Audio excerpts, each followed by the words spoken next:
मुंबई, पुण्यासह महाराष्ट्रभर मुसळधार पाऊस जो आहे तो मागील 2 दिवसांपासून बरसत आहे आणि त्याच अनुषंगानं बोलण्यासाठी आपल्यासोबत हवामान तज्ज्ञ डॉक्टर एस.डी. सानप सर आहेत. सर, आपण बघतोय की 2 दिवसांपासून म्हणजे मागील काही दिवसांपासून मुसळधार पाऊस महाराष्ट्रभर बरसतो आहे. मुंबईमध्ये जर पाहिलं तर क्षमतेपेक्षा जास्त पाऊस नेहमीपेक्षा जास्त बरसताना दिसतोय.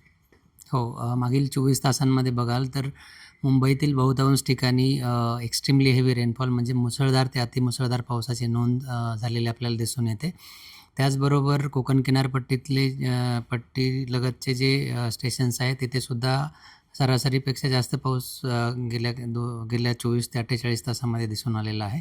त्याचबरोबर जे मध्य महाराष्ट्राचे घाट एरियाज आहेत तिथेसुद्धा मुसळधार ते अतिमुसळधार पावसाची नोंद मागील 24 तासांमध्ये झाली आहे. फॉर एक्झाम्पल ताम्हिणी घाटामध्ये 320 मिलीमीटर इतका पाऊस झालेला आहे. सर, जर पाहिलं तर अशी परिस्थिती जी आहे म्हणजे यापूर्वी तर पाहिलं तर यापूर्वी 26 तारखेला म्हणजे मागच्या मुंबईमध्ये ज्या प्रकारचा महापूर आलेला होता तशी काही परिस्थिती वगैरे मुंबईमध्ये दिसते का? मुंबईमध्ये मागील 24 तासात जसं मी म्हटलं की 255 मिलीमीटर पाऊस हा विक्रोळी येथे झालेला आहे. त्याचबरोबर 238 मिलीमीटर इतका पाऊस हा सांताक्रूजला झालेला आहे आणि कुलाब्याला 110 मिलीमीटर झालेला आहे. आणि आजचे जर आकडेवारी बघाल सकाळी 8:30 नंतरची तर त्यामध्ये सुद्धा विक्रोळीला परत आज सकाळपासून 151 मिलीमीटरपेक्षाही जास्त पाऊस झालेला आहे. आणि मुंबई आणि उपनगरामध्ये जर बघाल तर बऱ्याच ठिकाणी 100 मिलीमीटरपेक्षा जास्त पाऊस झालेला आहे. तर पूरजन्य परिस्थिती लो लाईंग एरियाजमध्ये नक्कीच होऊ शकते. त्याचबरोबर जे प्रशासन आहे लोकल प्रशासन ते त्याच्यावर नक्कीच प्रिकॉशनरी मेजर्स घेत असतील. सर, राज्याच्या मुख्यमंत्र्यांनी सांगितलेलं आहे की क्षमतेपेक्षा जास्त पाऊस म्हणजे ढगफुटी सदृश्य पाऊस जो आहे तो महाराष्ट्रामध्ये बरसतो. ढगफुटी नाही म्हणता येणार, कारण ढगफुटी म्हणजे एका तासामध्ये 100 मिलीमीटरपेक्षा पाऊस पडणं म्हणजे ढगफुटी होय. आणि 24 तासामध्ये जर 200-300 मिलीमीटर पाऊस जर पडत असेल आणि तो जर एका तासामध्ये पडलेला नसेल तर आपण त्याला ढगफुटी असं म्हणू शकत नाही. परंतु हा जो पाऊस होतोय तो एक्स्ट्रीमली हेवी किंवा अतिमुसळधार पाऊस होतोय. 200 किंवा 300 मिलीमीटर पाऊस 24 तासामध्ये पडणं हा सुद्धा एक मोठाच पाऊस आहे. तर जरी ढगफुटी नसली तरी जो पाऊस पडतोय तो जास्त आहे आणि त्याचा इम्पॅक्ट पण तितकाच असू शकतो. जसं की शहरांमध्ये लो लाईंग एरियाजमध्ये पाणी जास्त साचणं असेल किंवा मग ड्रेनेज सिस्टम्स आहे त्यामध्ये ब्लॉकेज होऊन पाणी जास्त बाहेर येणं असेल किंवा ट्रॅफिकमध्ये कोंडी होणं असेल किंवा इतर पावसामुळे होणारे इम्पॅक्ट असेल जसं झाडं पडणं किंवा काय, तर हे त्याबरोबरचे इम्पॅक्ट्स आहेत.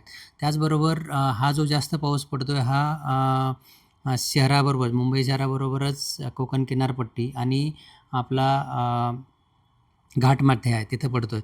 तर घाटमाथ्यांवर अतिमुसळधार पाऊस पडण्यामुळं दरडी कोसळणं असेल, झाडं पडणे असेल, रोड ब्लॉकेज त्यामुळे होणं असेल किंवा मग कॅचमेंटमध्ये जास्त पाऊस पडल्यामुळं प्रवाह वाढून जे आपले बंधारे आहेत किंवा धरणं आहेत त्यामध्ये जास्त पाण्याची पातळी वाढणं असेल हे प्रकार आणि त्यामुळं मग इतर इम्पॅक्ट वाढणं हे सगळं होऊ शकतं. तर ढगफुटी जरी नसली तरी जो जास्त पाऊस पडतोय त्यामुळे इम्पॅक्ट नक्कीच होऊ शकतो. सर, जर आपण पाहिलं तर विशेषतः मराठवाड्यामध्ये नांदेड असेल, त्याचबरोबर हिंगोलीसारखा भाग असेल, परभणी असेल, तिथं अतिमुसळधार पाऊस जो आहे तो बरसत आहे. मुखेडसारखा जो तालुका आहे त्या ठिकाणी सुद्धा पुरामुळे काहीतरी 4 ते 5 गावांचा असा संपर्क तुटलेला आहे. तिथलं किती दिवस अशा पद्धतीचा पाऊस असू शकतो नांदेडमध्ये किंवा मुखेड, हिंगोली? हो, मागील 24 ते जसं मी सांगितलं की महाराष्ट्रातील बहुतांश ठिकाणी किंवा संपूर्ण महाराष्ट्रामध्ये हा पाऊस होताना दिसतो.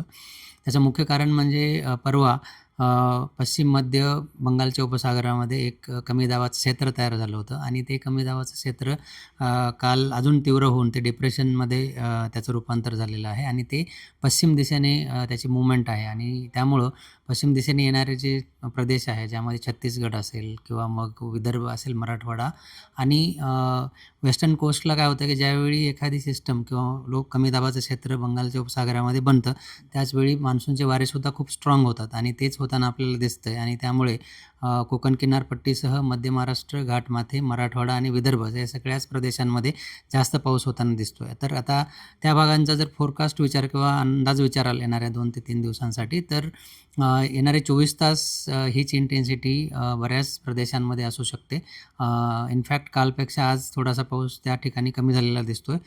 परंतु मध्य महाराष्ट्राच्या घाटमाथ्यावर हा कंटिन्यू राहील येणारे 24 तास आणि 24 तासांनंतर इंटेन्सिटी जी आहे पावसाची ती थोडीशी कमी झालेली आपल्याला दिसेल. म्हणजे तीव्रता जी आहे पावसाची ती थोडी कमी झालेली आपल्याला येणाऱ्या 24 तासांनंतर दिसेल. पाऊस तर कंटिन्यू राहील परंतु नक्कीच तीव्रता कमी झालेली आपल्याला दिसून येईल. सर, सध्या कोणकोणत्या विभागाला रेड अलर्ट जारी केलेला आहे, येलो अलर्ट जारी केलेला आहे? येणाऱ्या 24 तासांसाठी कोकण गोवासाठी रेड अलर्ट आहे. त्यानंतर ऑरेंज अलर्ट आणि नंतर येलो अलर्ट आहे. मध्य महाराष्ट्रातील घाट परिसर आहे त्यांच्यासाठी आज आणि उद्यासाठी रेड अलर्ट आहे. नंतर ऑरेंज आणि येलो आहे. त्यानंतर आणि प्लेन एरियात जे आहेत मध्य महाराष्ट्राचे त्यासाठी आजच्यासाठी येलो आहे. उद्यापासून वेगळा असा अलर्ट नाही आहे. त्यानंतर मराठवाड्यासाठी पण सेम कंडिशन्स आहे. विदर्भासाठी आज ऑरेंज, उद्या येलो आणि नंतर अलर्ट काही दिला गेलेला नाही. सर, पुणे शहरामध्ये जर पाहतोय, पुणे शहरामध्ये सुद्धा मुसळधार पाऊस बरसतो आहे. आत्ताही पाऊस बरसतो आहे. पुणे शहरामध्ये पावसाचं प्रमाण कसं असू शकतं, कधी पाऊस कमी होऊ शकतो आणि त्याचबरोबर पुणे ग्रामीणचा जो भाग आहे तिथे कसा पाऊस असू शकतो? पुणे शहर आणि पुणे जिल्ह्यामध्ये मध्यम स्वरूपाचा पाऊस आपल्याला स्वरूपाच्या पावसाची नोंद गेल्या 24 तासामध्ये आपल्याला दिसून आलेली आहे आणि सकाळी 8:30 पासून तर आत्तापर्यंत सुद्धा मध्यम स्वरूपाचाच पाऊस झालेला आहे. आणि येणाऱ्या 24 तासांमध्ये आपण अशीच परिस्थिती एक्सपेक्ट करू शकतो आणि नंतर त्यातली जी इंटेन्सिटी आहे ती कमी होऊ शकते आणि परवापासून बऱ्यापैकी पाऊस कमी झालेला आपल्याला दिसेल. हे होते हवामान तज्ज्ञ डॉक्टर SD सानप सर. जर पाहिलं तर 24 तासांपर्यंत जे आहे ते पावसाचं प्रमाण असंच असू शकतं आणि त्यानंतर कुठेतरी पावसाची इंटेन्सिटी कुठेतरी कमी होईल असं त्यांनी सांगितलेलं आहे. प्रेरणा परबसह राजरत्न जोंधे, टॉप न्यूज मराठी, पुणे. घ्या परदेशात भरारी, तेही सर्वसामान्यांना परवडणारी. 1 रुपया भरा आणि थायलंडमध्ये फिरा. सचिन इंटरनॅशनल घेऊन आले आहेत जगातली सर्वात स्वस्त परदेश टूर. पूर्ण 5 दिवसांचं पॅकेज आता फक्त 32,999 रुपयांमध्ये. पॅकेजमध्ये विमान प्रवास, हॉटेल, ब्रेकफास्ट, ट्रान्सपोर्ट आणि प्रेक्षणीय स्थळे. सचिन इंटरनॅशनल 18 वर्षांपासून पर्यटन क्षेत्रातील एक विश्वसनीय नाव. सचिन इंटरनॅशनल सोबत मनसोक्त फिरा. संपर्क 7767989898.